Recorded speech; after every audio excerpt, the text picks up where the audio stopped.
China's rollout of restrictions last year on gallium, germanium, graphite, rare earth separation technology shows that they can really weaponize it and that they're willing. We don't really buy the narrative that this is the end of restrictions. We're probably going to see a steady stream.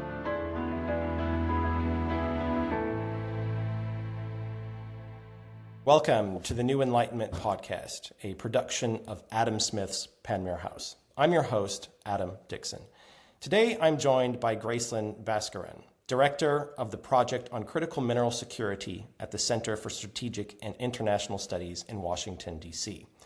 Dr. Baskaran is a mining economist with expertise in critical minerals, trade, and emerging markets. Prior to joining CSIS, she spent 7 years in South Africa, working on the platinum group metals sector and later joining the World Bank. Dr. Baskaran is in the midst of writing a book on an international strategy for critical minerals engagement for the United States. We are lucky to have Gracelin here before she embarks on a multi-country trip to conduct fieldwork for this book. Gracelin, welcome to New Enlightenment. Thanks for having me. So I'd like to kick off. You're a mining economist. You work for a geopolitically focused think tank. You have a new program on critical minerals.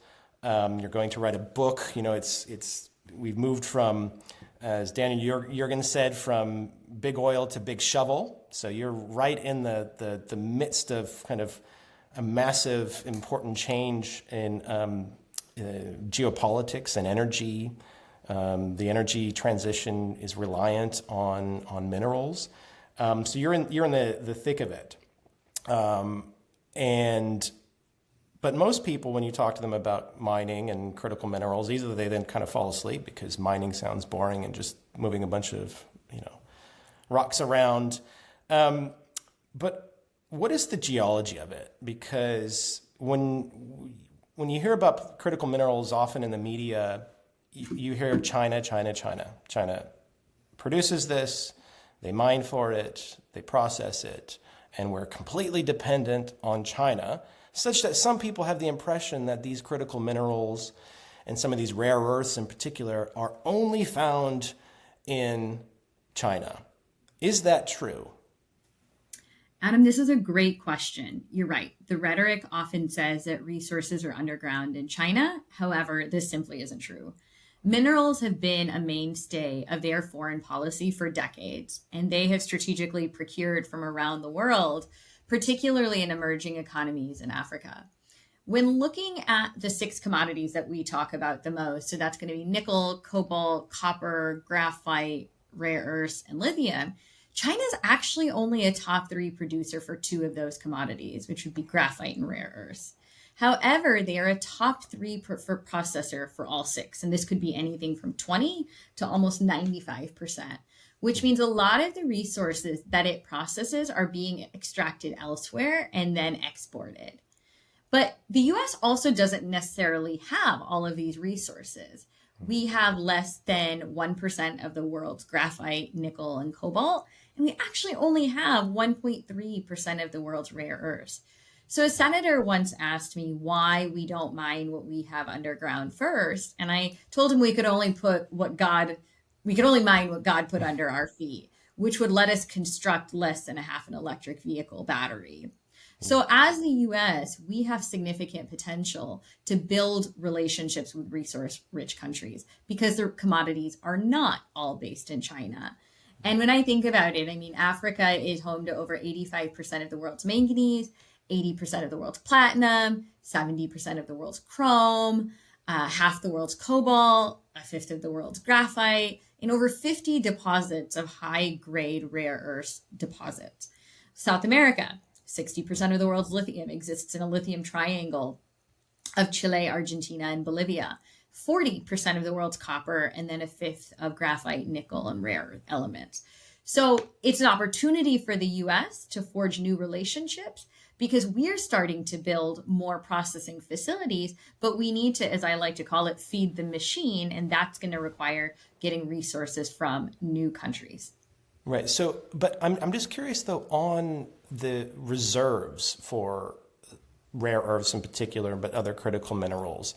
Because when I've looked at the USGS, the U.S. Geological Survey reports, I find them to not be very revealing. And I wonder, is it for, how confident are we that we know the reserve potential of many of these minerals?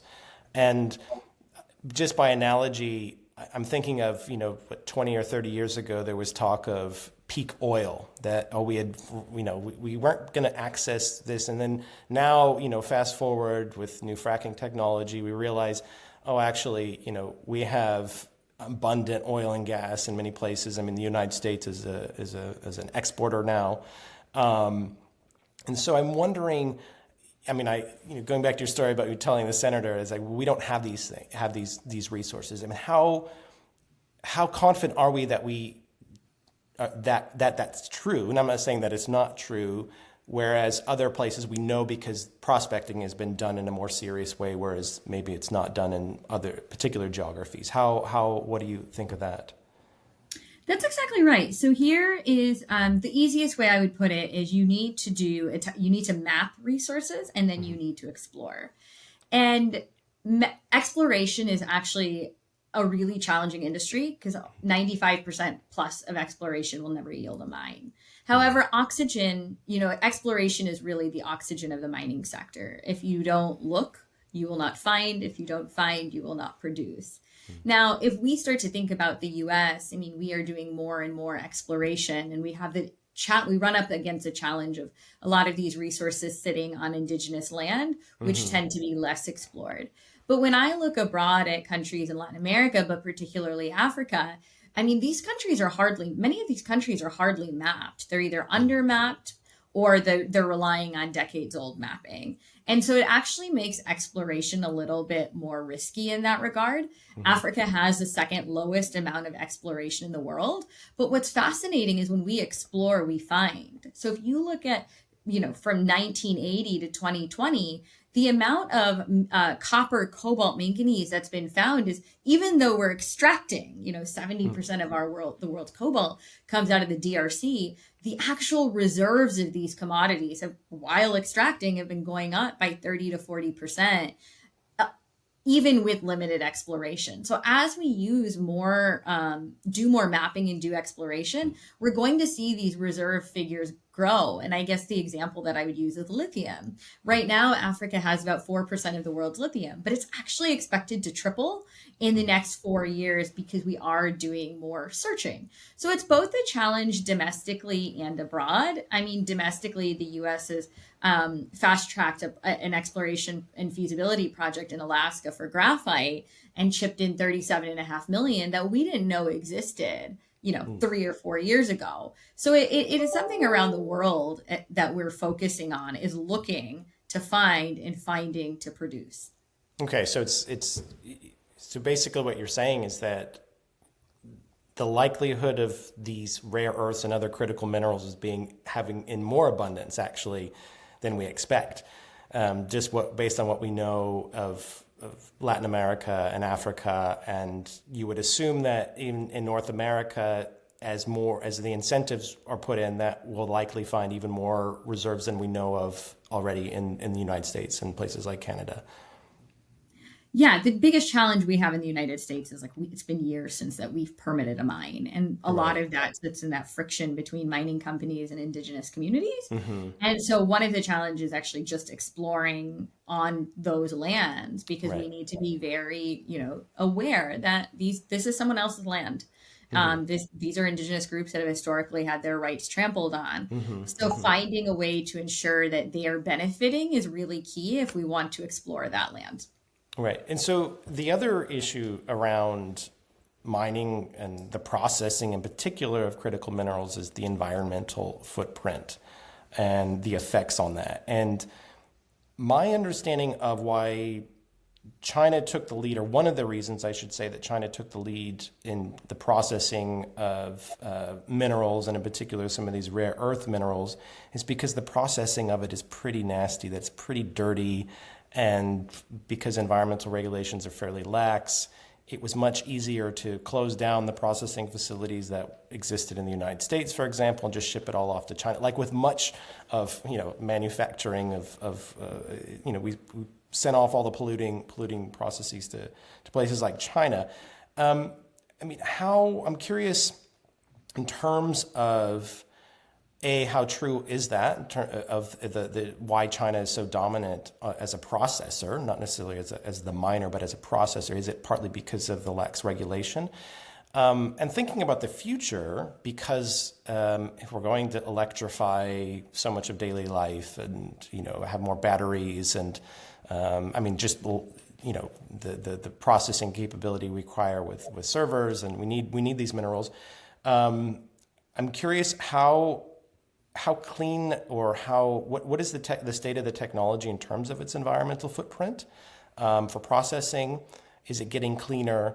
And is mining becoming cleaner, or can it become cleaner? Right. So what we do to knowing that we're going to dig up the Earth's crust? What can we do to minimize the impact of that? So when I was younger, we were completely comfortable with goods that were made in China. So part of it is we kind of ceded a certain comparative advantage.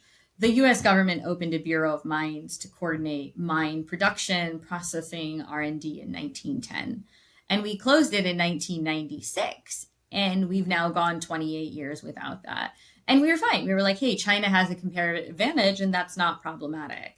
Until we started to realize, probably around 2010, that these resources could be very easily weaponized when they put in restrictions with Japan on rare earth exports owing to a fishing trawler dispute. Fast forward a couple of years, and we realized we were actually very precarious. But you're absolutely right. Production and processing capacity, certainly have significant environmental externalities. And one of the reasons that permitting is slow in the United States is because of those environmental challenges and consequences for the surrounding communities that we talked about. Now, the US and its allies, when we go to emerging markets, we are bidding against Chinese companies, and it may be cheaper for them to do business.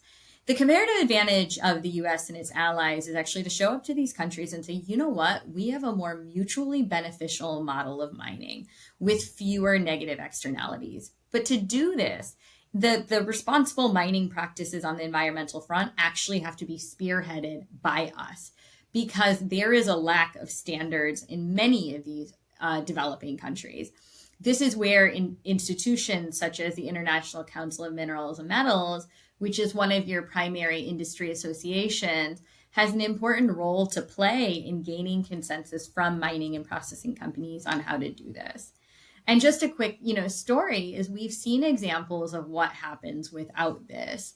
So in October 2020, residents in Kabwe in Zambia brought a class action lawsuit against Anglo American on behalf of 100,000 children and women who have suffered significant health consequences due to lead exposure from local extraction.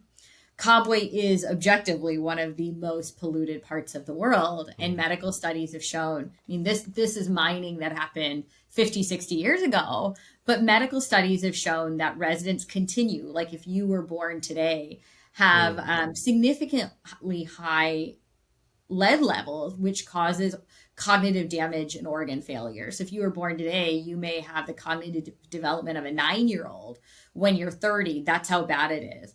Similarly, decades of uranium mining in Niger has generated 20 million tons of radioactive tailings that have contaminated groundwater for 100,000 people that rely on drinking it. And this waste will be radioactive for hundreds of thousands of years. And now we have much better practices to seal off those tailings. But ultimately, Zambia and Niger are both examples where mining companies needed to adopt stronger environmental, pro-human practices from the start of project development. The crisis in Niger could have been completely avoided if they had secured those tailings. So what we see is that we as the US and our allies need to do better to ensure that those externalities are managed, because it can't just be like the, we call it NIMBY. It can't just be Mm-hmm. the not in my backyard. I want to go dump my ESG somewhere else. Is Mm-hmm. we have an obligation to do better. If and ultimately that's the heart of creating a more mutually beneficial model of mining for global South countries. And I'm curious, isn't China also doing that? Or, I mean, just saying that because, if you look at the strides that China is making in terms of its own environment and cleaning up its own environment, and also pushing some of its state-owned companies to be more environmentally friendly. I mean, do we have, can we claim to be ahead of the curve? We as We can in we the can United claim to be States. slower than China. Like Yeah, we do a lot of due diligence. We right. do a lot of environmental impact assessments. One of the challenges that the Development Finance Corporation has, Mm-hmm. which is our US government financing arm, is they kind of move slow, but they do a lot more due diligence to make sure we have responsible mining. I don't buy the narrative that China is really doing better. Mm. Indonesia, the nickel extraction in Yeah, Indonesia is like one of the most environmentally degrading in the world, and yeah, that's going to continue to be for thousands of years to come. yeah. The standards that Chinese companies are following on labor, human, environmental rights are very, very minimal. And even the standards that are, we have plenty of instances from international journalists, from policymakers in these countries to say their practices are very poor. So when we look at nickel, which is a great example, I was with the London Metals Exchange in London a couple weeks ago. Is they're looking at should we be having a dual pricing structure, like essentially a green Mm. premium, because China's doing it in such an environmentally degrading way that quite a few Western companies don't even want to buy it. Like they don't want that offtake. So what we're looking at now is, are these companies willing to pay a premium for responsibly sourced nickel? And that's something that will be determined, I think, in months to come. But no, I don't think China has practices in place Right. at this point. In fact, in some ways, they're getting worse. Yeah, so just if listeners are wondering, I mean, what's happening in Indonesia, they're effectively cutting down rainforest to access these nickel deposits, and they're doing some of the processing there that's leading to the tailings where effectively, you won't have regrowth of the forests. Is that the extent of the environmental damage? I mean, there's a lot of biodiversity Yeah. damage. I mean, a lot of this is happening on islands. So Mm-hmm. you're damaging the water, you're damaging the ground and essentially splitting it Mm. open. So I mean, and when you damage water, land, forests, I mean, it's very hard to come back from that. And there's no real rehabilitation measures. Whereas with Western companies, when they at the time that you open a mine, you need to have a mine closure plan about how you're going to manage that long term. So every part of biodiversity in Indonesia is being destroyed right now. Right. And what about the processing of the minerals after they've come out of the ground and gone to the factories in China to process them? I mean, how dirty is that still? Like, so the initial processing at the mine, but then the further processing, what's the state of that? Yeah, it's not environmentally friendly. And look, it's challenging. We have a group of Chinese colleagues who said, you know what, you guys don't even want to process it because you don't want the environmental Yes. footprint. And that's not incorrect, right? Our Right. hesitancy for, and again, like Chinese citizens do not want their water polluted, do Mm-hmm. not want, air, toxic air, but that's just the way it is right now. And so when we're looking, one of the questions I'm often asked is like rare earths, super important, national, economic, energy security, but separation is extremely environmentally Right. damaging. Is what does it take to reduce that environmental, damage? And this is where I think the U.S. has a real comparative advantage. Is we have fantastic research and development. We have academic institutions that lead the way, and so we need to leverage these institutions along with our national laboratories to find out how to reduce the footprint of these. And I think we're making big strides, but we have many, many miles to go on that front. All right. So it has implications for thinking about the sustainability of things like battery electric vehicles, right, which are claimed to be more environmentally friendly. But if they're dependent on critical minerals and the processing of those critical minerals is still a problem, then their environmental footprint, notwithstanding their reduction of carbon, is actually something that is probably not considered sufficiently in the production of many of these technologies we require or are supposed to be part of an energy transition to using more electric. And perhaps we can come back to that later on the implications of mining for the energy transition and what we're missing. But I'd like to move from this geological and technical mining conversation now to the geopolitical and have a sense of, so I mean, China has blocked exports of certain of these critical minerals. Critical minerals now are on the agenda for every Western country, the United States included. It's being taken seriously, and I want to understand what is at stake for the quote unquote West. And when I include West, Western, I take that as shorthand for liberal democracies, including the likes of South Korea and Japan and other countries that we are allied with. And what is at stake then for the West, if you like, from a security perspective, but also from an economic standpoint? Great question, Adam. So minerals are the bedrock for national economic and energy security. And there's no way around it. I need it for almost every defense application: satellites, lasers, tanks, ICT technology. I need it for energy needs. If I look at an electric vehicle, for example, it weighs about 220 kilograms. 66 kilograms of that are graphite that China completely cut us off of. And we have less than 1% of the world's graphite. When I think about economic security, it's twofold. It's in my electronics that, make us our economy work, like computers, phones, data centers. But it's also ultimately that if we can't meet our needs, our economic growth slows down.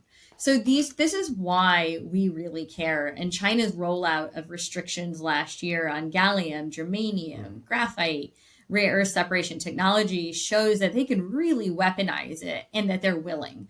We don't really buy the narrative that this is the end of restrictions. We're probably going to see a steady stream. I mean, those came out in 6 months. Mm-hmm. So the West, it cannot meet its mineral security needs without both China and resource-rich emerging markets. Australia has a lot of resources. Canada, the US, and Western countries, to be frank, are not in a position to be self-sufficient for our resources, for our security needs, given, again, the distribution of resources. I can't mine what I don't have.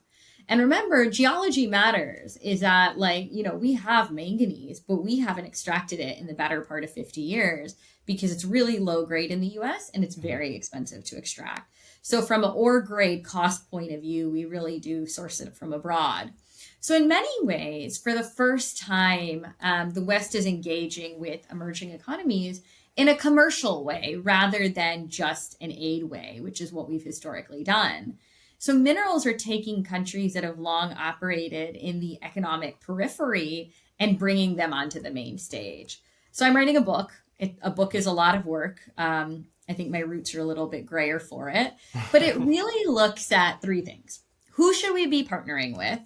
What mining jurisdictions should we be looking at? And what economic diplomacy instruments should we be leveraging? So I can break those three down quickly. Please. So first, let's think about who should we be partnering with? As I said, the US does not invest as the government by and large. We can create an enabling environment and find partners to work with. So I can't command the attention of the private sector. And the private sector has fiduciary responsibilities to their shareholders. So commodity prices are quite low right now. Lithium prices, cobalt prices. Cobalt is a great example. We opened the only cobalt mine in the United States last year, and it was $40 a pound. Then it fell to 25, and then it fell to 15 by the end of the year. And at that point, it costs more than $15 a pound to get cobalt out of the ground. So in the same year, we opened and closed a cobalt mine, yet we're panicking about the DRC.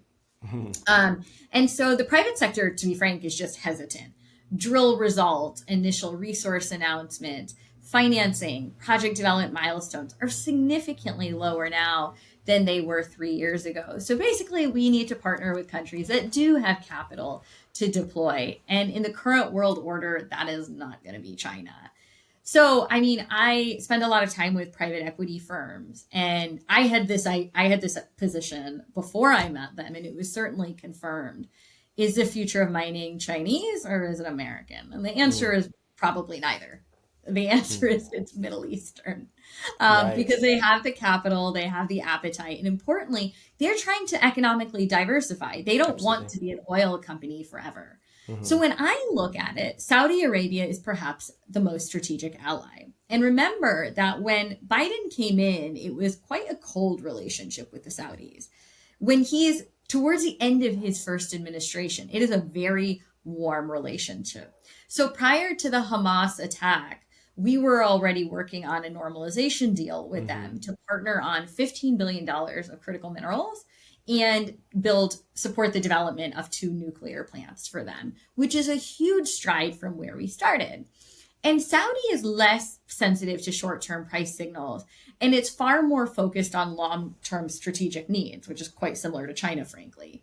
So while global mining exploration and activity has contracted, Saudi has massively scaled up investments. It now has the single biggest exploration program of any mining jurisdiction in the world. They have also taken an equity position in companies, so Vale Base Metals, which is a Hmm. Brazilian company, to source minerals for various downstream purposes. It's a new kid on the block, if you ask me, and they are moving fast in an effort to diversify their economy. And interestingly, their CEO, who's fantastic and a friend of ours, is an American West Point graduate. Mm. So that really shows kind of how that alliance is reforming. The second thing my book looks at is what mining jurisdictions should we be going to?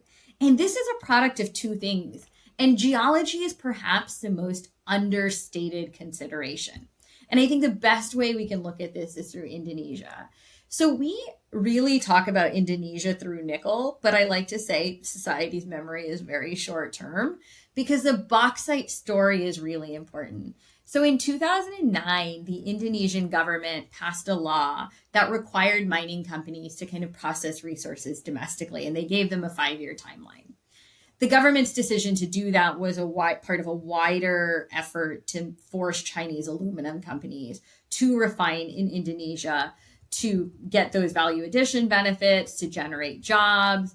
But attracting foreign companies to do this became quite difficult. And the reason is they did not feel that Indonesia had high ore grade bauxite to remain a competitive supplier in the long term, which is really a necessary precondition to making these significant capital investments in processing. So, as the ban loomed, what Chinese operators did is they stockpiled bauxite and then they started exploring elsewhere. And the beneficiary was slightly maybe one that we wouldn't expect. They began supplying or, securing high quality bauxite from West Africa's Republic of Guinea.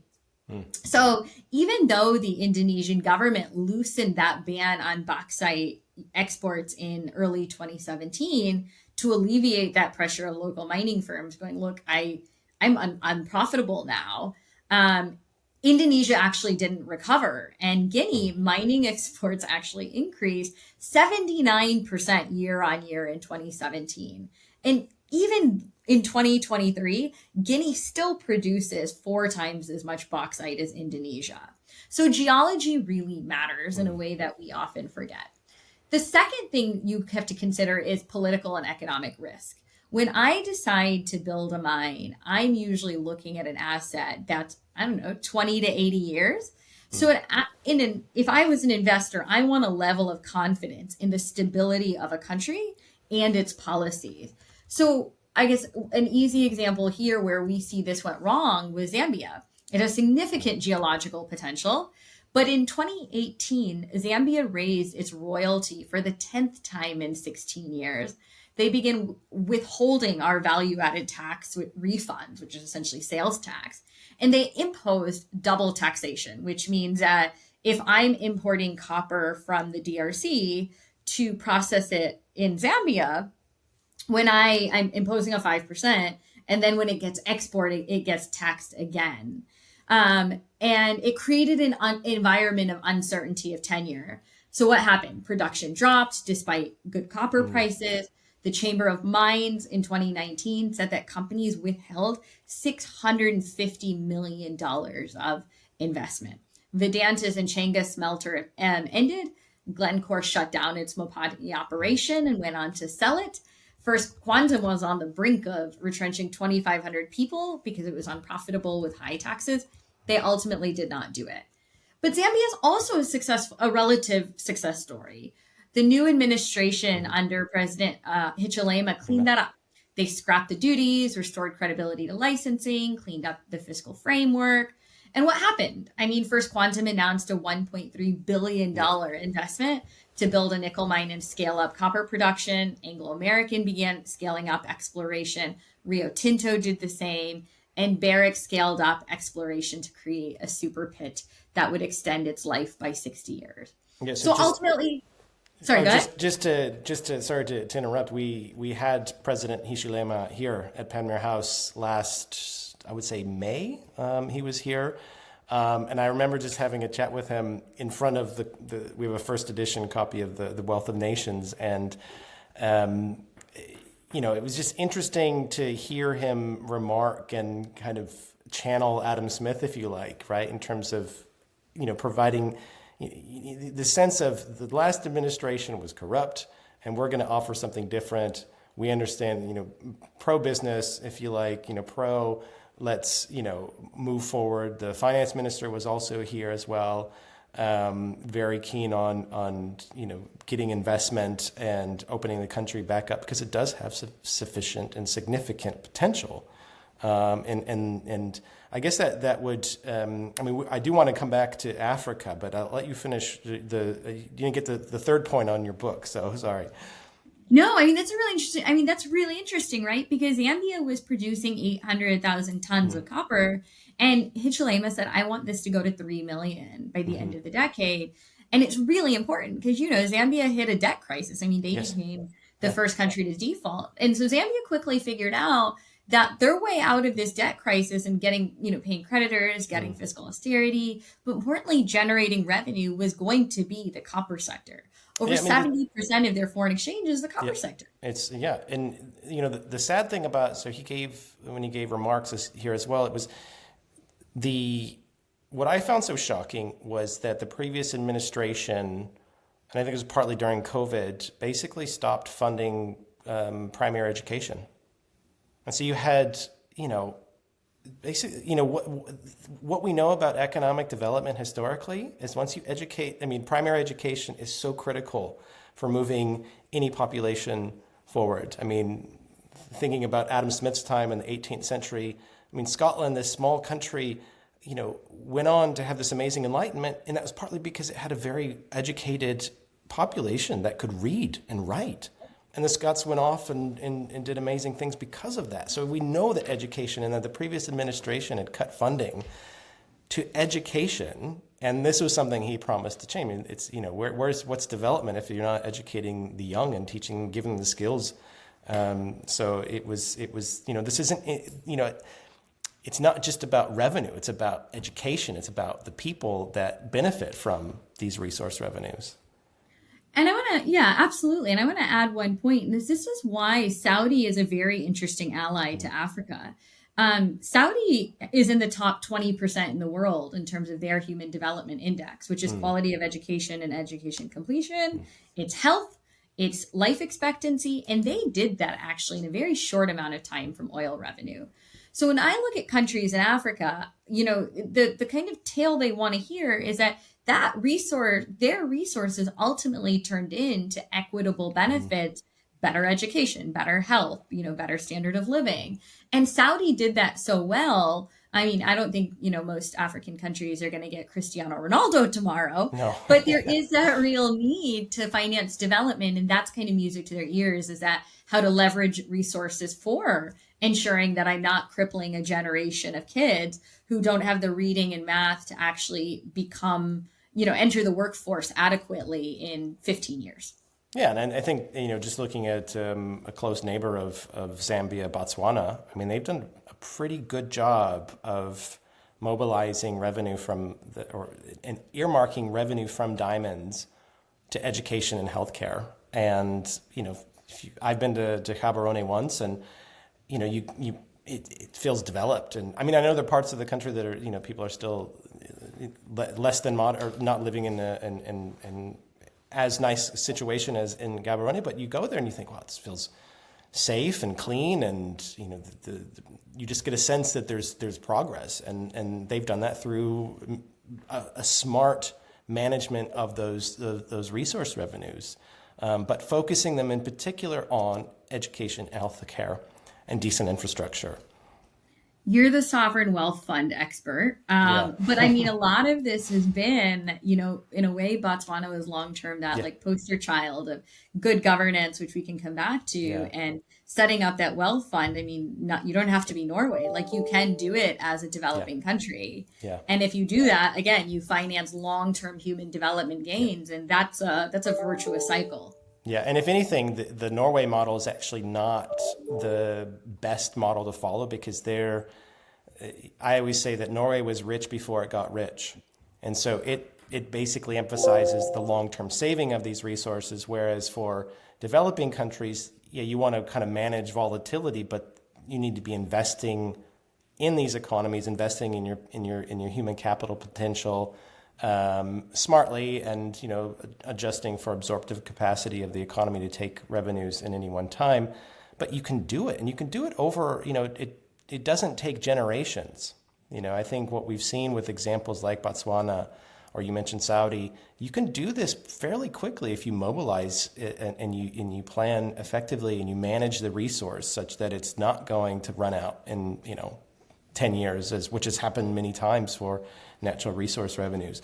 But that, I think, gives us an opportunity to then, let's move to talking about what do critical minerals offer for Africa's economic development. Or did you have more to say on your book? I think, did we get to the third point? Yeah, no, the third point is actually very basic, which is the West, which is how do we build our relationships with global South countries, right? And I mean, it kind of actually links to your next point of how do we use instruments to ensure that these countries are benefiting, but that we're really pulling them onto that economic main stage. So, I mean, a couple just, one is we need to strengthen the capacity of our embassies. I always say if you walk into a British embassy, you'll have a better experience of figuring out mining, because so many mining companies are headquartered in London. It's the backbone of the London Stock Exchange. So we need ambassadors who are supportive of minerals and mineral diplomacy. We've seen examples in Panama with the Cobra project that really a supportive U.S. ambassador would have been a game changer. I work with Australian firms and Canadian firms. They always say the U.S. ambassador carries more weight on public-private dialogue, supporting negotiations, dispute resolution. The second thing is we need to leverage our technical expertise. We talked about mapping. We have a fantastic geological survey. My dad is a geologist. He took a geology class, so I kind of grew up in the world of geologists in a way. Not that I am one, but that expertise should be leveraged abroad. Third, trade agreements. I want to make sure that emerging economies we can use trade agreements to ensure that they are benefiting from for example, the tax credit in the Inflation Reduction Act. And in doing so, I incentivize firms to go mine and process in these countries. So new tax agreements. And then I think the final thing is, how do we make U.S. government financing better fit for purpose? Our Development Finance Corporation, as it stands, 63.2% of the world's lithium is unfinanceable with parameters of the project, because we can't support projects in Canada, for example, and another 10.4% requires a waiver. So essentially 75% I can't finance. So we need to think about, how do I make our institution better fit for purpose of mineral security? So it's really saying, okay, partners, the book is Partners. Where do we go and how do we execute that? And that's the heart of a cohesive strategy. Okay, so just on the last point, it's interesting. So what are you saying for our institutions, the U.S. institutions that finance effectively international development? You would say that we have to, if we're going to focus on mineral security, that means investing in places like Canada as well. or non-developing countries, because that's where the resource is, and providing those concessional finance to support that. So at risk of, I mean, I'm sure people disagree with me, Yeah, and I'm very sure. okay with that. Intellectual debate is healthy. So That's I what would we want. argue that in the next 3 years, that our DFC through our Build Act is up for reauthorization next year. In the next 3 years, I think we're going to have to open up our parameters and use that financing institution to meet our national security needs. But I mean, I think what we certainly need in the long term is that we need to create a separate financing vehicle. Because ultimately, if given the choice between financing a lithium project in Canada and financing roads in Togo, I am going to choose from a profitability point of view Canada. So you actually end up you do a disservice to your original mandate of development, right? So what you don't want to do is that trade-off. But creating a new institution, capitalizing it adequately, building the workforce I need for it is not something I can do in the next 6 months. So ideally in the short term, you widen parameters. And remember, mining is long-term. It can take me 5-10 years to get a mine up and running. And so in the next couple of years, you want to deploy that financing. And if that's our only agency, want to widen parameters. In the medium to long term, I want to set up an institution that is fit for purpose for our mineral security needs, because that financing is not a short-term need. I mean, we're going to need that for the next 30 years. Right. And so moving on to the economic development bit, but before that, I want to go back to the issue of China. And you mentioned earlier that, well, we have a lot of we do a lot of due diligence, right? So we do a lot of environmental impact assessments. Some of the complaints when I've talked to officials in global South countries, they say, well, if we go to the Western institutions to get financing to build a new road, it's going to take 10 years and we're going to have to do all these things. Whereas if we go to the Chinese, they come and it's a package and they'll build it, they'll pay for it, everything's just boom, and it's done in 3 years. And when you're a government, and particularly if you're a democratic government and you have, or even if you're an authoritarian government, you still have clients, if you like, that you need to please, time matters. So they don't have 10 years to wait for the due diligence, even if it's better for the environment, better overall. They look at, well, we're going to go with the Chinese because it's 3 years, and they don't ask questions about our politics in the meantime. I mean, how do we get away from that? I mean, how do you overcome that? Because countries in the global South, they have agency, right? They are well aware of the parameters, and sometimes like, well, we'll go with the Chinese. How do we convince them otherwise? So one of my favorite people, Adam, in Washington is the Tanzanian ambassador to the United States, Ambassador Elsie Kanza. And she's great because she's like, I just want to get the best deal for my resources. China, US, Australia, I want to get the best deal. So I'd say there's 3 points. The first is that the US does need to speed up. There's no way around it. We have historically lagged with our engagement on infrastructure abroad. And so streamlining due diligence, ensuring that capital is being deployed quickly is a heartbeat of that. Second, there is a greater aversion in my experience to working with China after we saw China seize Sri Lanka's infrastructure assets a couple of years ago. And again, with Zambia, this was a concern when they defaulted on their debt, and China, came out and they're like, well, look, we're not going to seize your assets. But there's a greater concern that if all of your key infrastructure assets have been done by one country, if things go south, then your assets can be seized. Or in the case of Angola, which is actually the biggest recipient of Chinese money, is that those loans that all came in the early 2000s after their civil war was Chinese money on resource-backed loans. So when oil was $130 a barrel, they were paying those loans off. But then it dropped to below $55 and they almost defaulted, and they went in, their economy contracted for 5 straight years. They still have about I think $18 billion in outstanding loans. It's actually very unsurprising that we have become very good allies with Angola as a result, because they are looking for partners that are not going to saddle them in debt, not going to be at risk of seizing their assets. So I think more African countries are actually seeing value in having diversified partners. Mm. So if I kind of combine those two factors of the US needing to move quicker, a lot of these emerging economies wanting a more diversified set of partners to protect themselves. And then the third thing would be where we really need to step up as an ex-World Bank person is our MDBs need to do better. This was Janet Yellen's point when Biden came into office. She was like, do better. You're not meeting public goods. And her advisor was like, the World Bank needs to stop having a fetish with its AAA rating. Yes, right? Like I've heard that before. Yeah. yeah, meet needs. And I kind of, it's a funny statement, but it's true, is the World Bank needs to step up. So when you kind of consider those factors, you start to create a viable alternative to China. And one that's much more sustainable than, hey, China's going to build everything for me and I'm wholly reliant. Mm-hmm.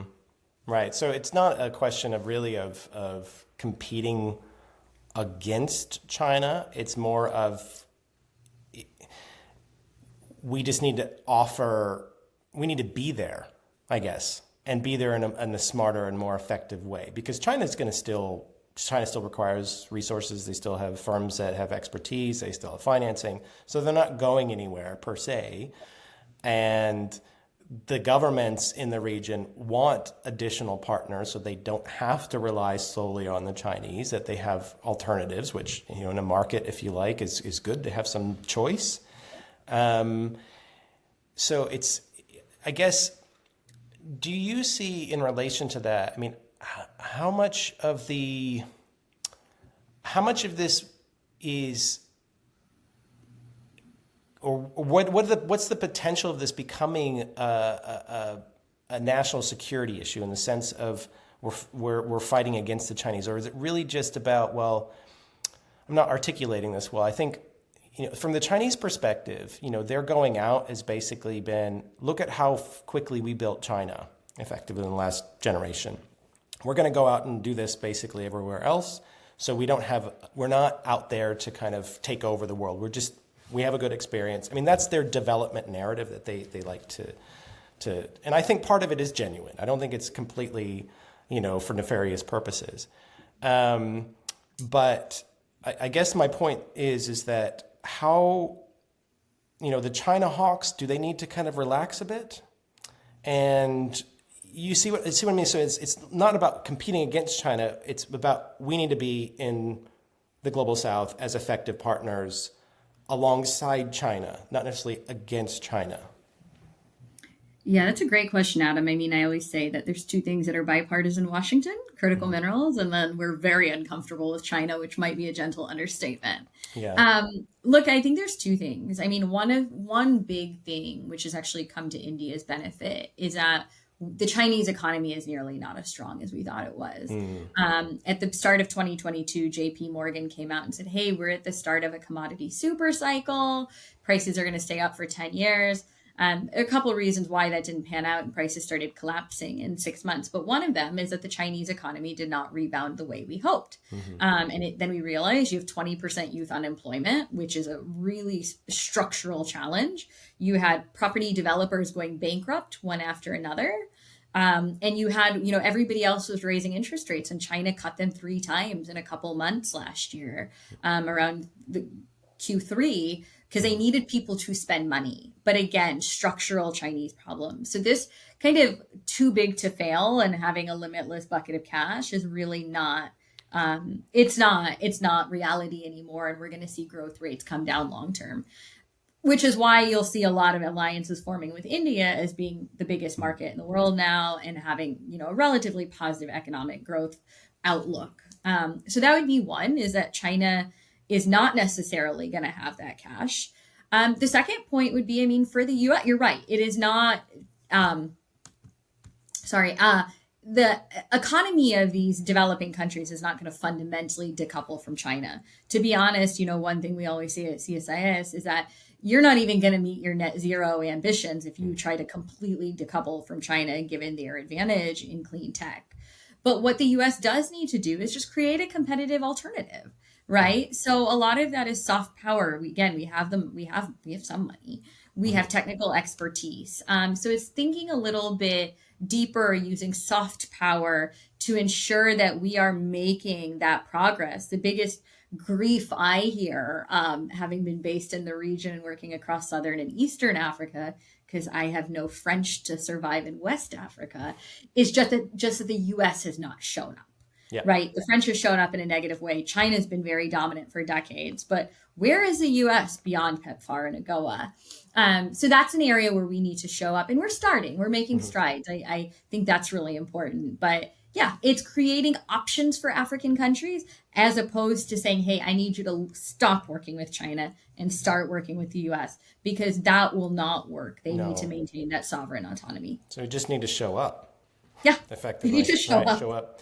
And you're seeing that too with, on the China front, some of their state-owned enterprises, they're kind of having them pull back because they have been burnt on some of these loans and overextending themselves. So, I think China's had some learning going on where they realize that we can't just go out and, splash a bunch of money around because we might not get paid back. And I remember speaking to an American aid official that had worked in Africa for decades, and this was a problem that she was worried about, where she said, a lot of American companies that they still have institutional memory from being, burnt from investing in Africa in the 70s and 80s, and they still are reluctant to come back. And it's about getting over that hump that she was working on. This was a few years ago, but I think it's a positive story to say that it's not about competing with China, because it's so much of the China. We risk over kind of emphasizing the security elements, and it risks creating kind of tensions when we probably don't need to, and understanding. I had an interview previously on the podcast with Sir Paul Tucker, who makes the case that yes, we have different values, and that's fine. We need to understand what they want, and we understand what we want. We understand what our red lines are, and just we still need to work together.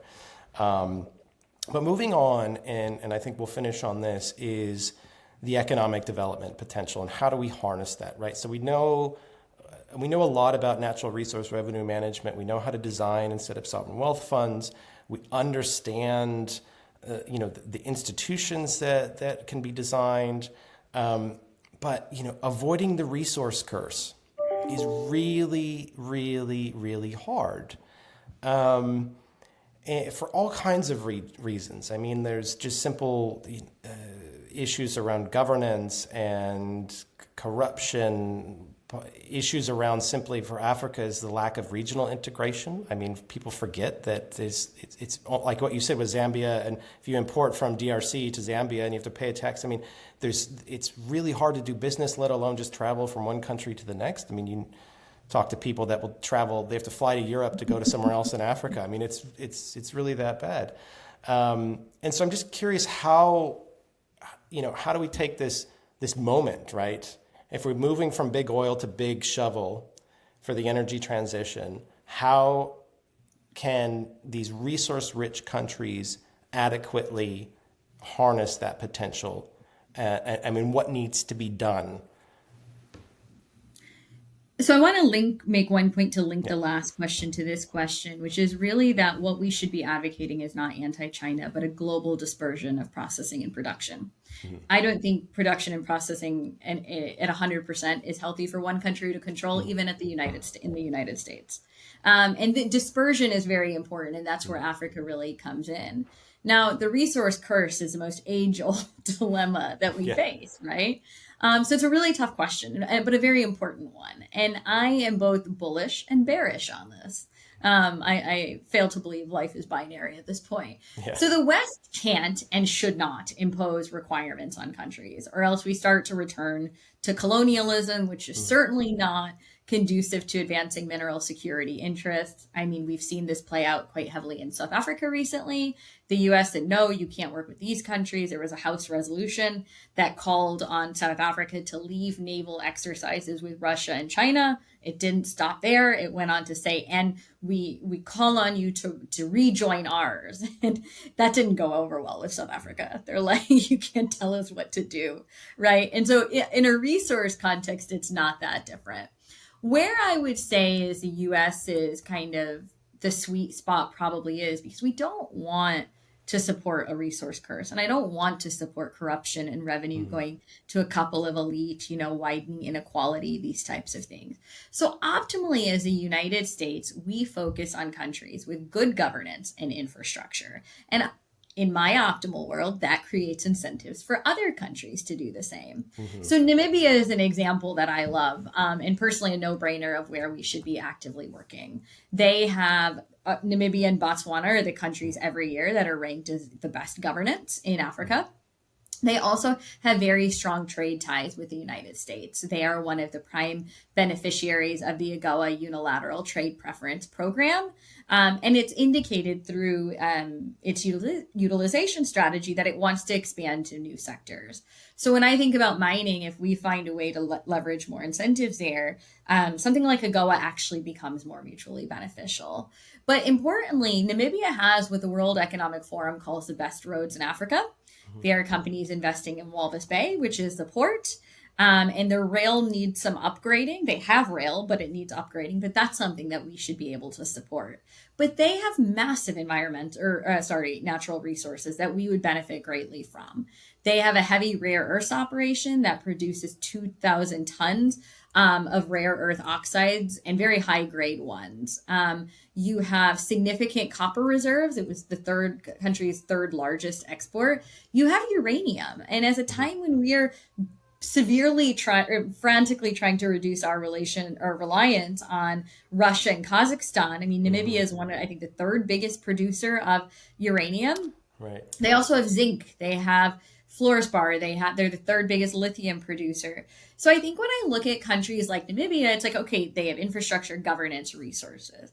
And what happens optimally, again, is that you can replicate this in other countries as they adopt good practices. But part of the reason we're a little bit averse in trying to get other countries to do our hard work in the DRC is because the governance is challenging. There's corruption around licensing. The infrastructure is weak.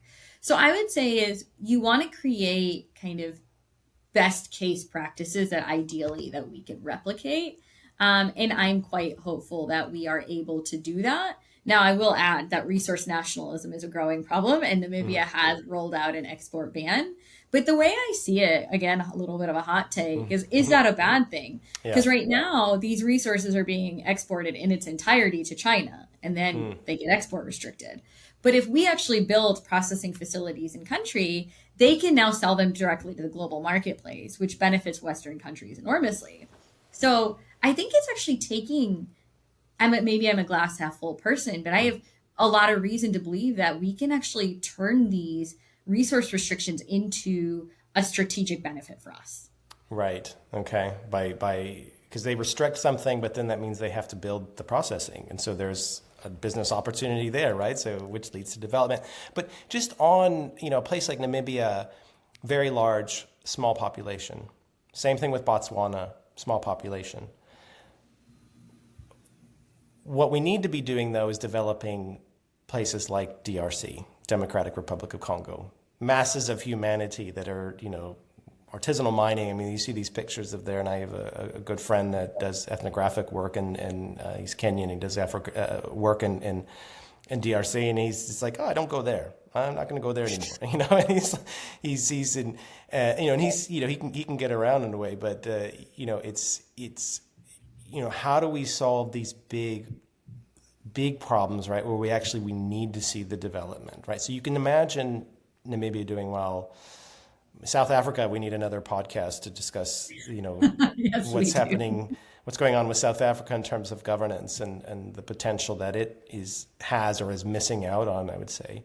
But it's, how do we then move places like DRC from, a place for a lot of people, it's really sad, the conditions that they live in, but there's so much potential. I mean, that's easy. That's I can see in Namibia being easier but how do we do the really hard ones? So we need to separate out two things, right? Like I can't expect a company with fiduciary responsibilities to go straight into the DRC. There have been American companies that have been burned quite badly. So I can't force or incentive. I mean, I can create incentives, but I don't know that those incentives are going to be great. I'm going to the DRC next month, and I assure you there are plenty of people who are like, why? What are you doing, right? But this is where the government has a bigger role to play. And what people don't know is that the US actually makes a significant allocation into a security fund to provide national security support to the DRC.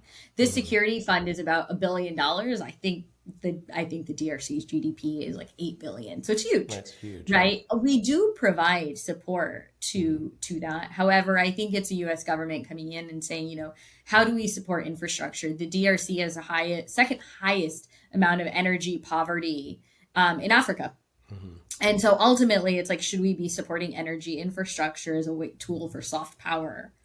Interesting idea. I think it's super important, to be honest. But ultimately, if the US government can go in and make some of these strides with energy, mining and processing are incredibly energy intensive, and it can be very expensive in a high risk jurisdiction. So I actually ultimately lower my cost of doing business and then hopefully de-risk private sector involvement. But it's a challenging jurisdiction. And the argument would be that it's maybe more of a development priority for the United States in the first instance than pushing companies to go in from a commercial point of view. Right. And I mean, look, people keep asking why, people aren't investing in cobalt. And it's actually less about the DRC and the way that technology is moving with battery chemistry. In 5 years, I mean, if the world has its way with R&D, we won't need any cobalt, or we'll need trace amounts of cobalt rather. So you're not going to go sink a 60-year asset somewhere when your demand forecast for cobalt's actually not super high. And so that's going to have a negative implication on a country like the DRC, and they really do need economic diversification, or those energy challenges are only going to deepen because your revenue is going to go down. Okay, so one last question, switching gears a bit. You're in Washington, D.C. There's an election in November. I'm not going to ask you who you think is going to win, but what in your narrative would change if Biden continues or Trump wins? So 49% of the world's population lives in a country with an election. So I'm really interested to see how the world with mineral security changes. But in the United States, I mean, look, Trump issued the first executive order on minerals in 2017. Biden did the second one. And to be honest, if you read the language of the executive orders, they're not fundamentally different. However, I think what you will see is that the framing around minerals changes. So with the Inflation Reduction Act, I mean, we really see minerals as, being the electric vehicle supply chain, battery supply chain, renewable energy, clean tech. But with Trump, I mean, a lot of this is rooted in national and economic security. So I think if I were to order priorities for Biden, it would probably be energy, economic, national. I think you're going to have an inversion of that under Trump, national, economic, energy. But fundamentally, the priority won't change, but the semantics. And at CSIS, we're the #1 national security think tank in the world in the UN rankings. And I come from an energy security background. So I think we are able to balance that quite well, but we need to be ready for that reframing. And to advance our policy goals, we need to be ready to shift our language based on who wins in November. Right. I think, it's interesting, and I just say this having lived in Europe for a long time, that most people, they think that there's significant change from one administration to the next. But actually, when you look at a lot of policies, there's a lot of consistency from Trump to Biden, from Obama, from Bush to Clinton. And you see these things, and the tone changes, and they'll use language, and with Trump, everything is a performance, right? So it's, he's going to take critical minerals and he's going to do something. And, it would be nicer if Biden was a bit more animated, but we won't go there. Maybe I'll cut this out. No, I won't cut this out. Well, you're off to write a book very shortly, and I hope to have you on again when the book is finished, because I'm actually curious to see if you change any of your expectations once you've gone out and, talked to the people that you want to talk to, a bit of time has gone by. So on that note, I hope to have you again on the podcast, Gracelin, in a couple of years' time, or when your book is out. Perhaps we'll launch it here at Panmure House. It would be fitting for us. And on that note, Gracelin, thank you so much for being on the podcast and hope to see you again. And good luck with the writing of the book. Thank you so much for having me. It's been such a pleasure. You have been listening to the New Enlightenment podcast from Adam Smith's Panmure House. If you found this interesting, please consider subscribing and sharing. If you would like to learn more about Panmure House, please go to our website, panmurehouse.org. Thanks for listening, and until next time.